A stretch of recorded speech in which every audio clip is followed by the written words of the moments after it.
Samantala, dako muna tayo sa Pag-asa DOST at alamin natin ang magiging lagay ng panahon sa mga susunod na oras at araw. Nakatutok po doon ang aming kasamang si Harry Bayona. Harry, good morning.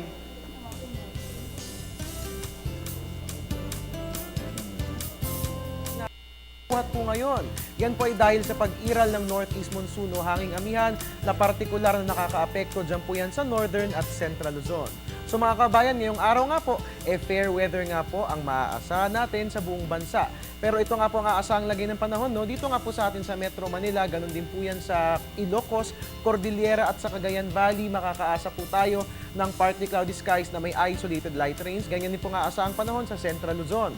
Habang sa titirang bahagi naman po ng Luzon at sa Visayas at sa Mindanao, makakaasa po tayo ng partly cloudy skies na may isolated rain showers or thunderstorms lalong-lalo na sa hapon o gabi.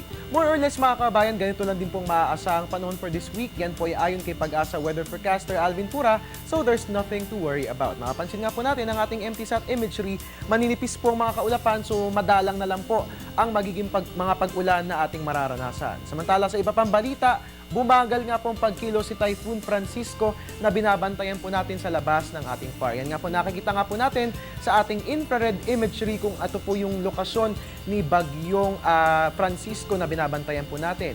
Ayon nga kay Mr. Pura, dahil sa mabagal nitong pagkilos, inaasahang mamayang gabi o bukas pa ito papasok sa bansa.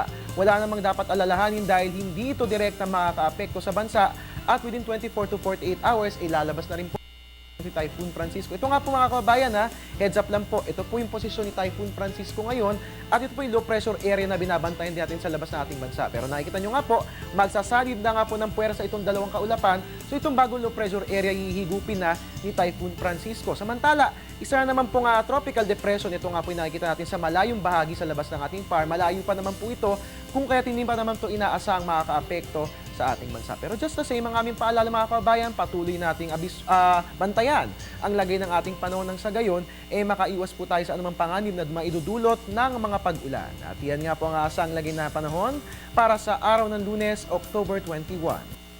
At yan po muna ang latest mula rito sa Pag-asa DOST. Tabayanan po ang susunod kong ulat mamayang umaga. Alamin po natin ang aasahang lagay ng panahon sa susunod na 3 araw.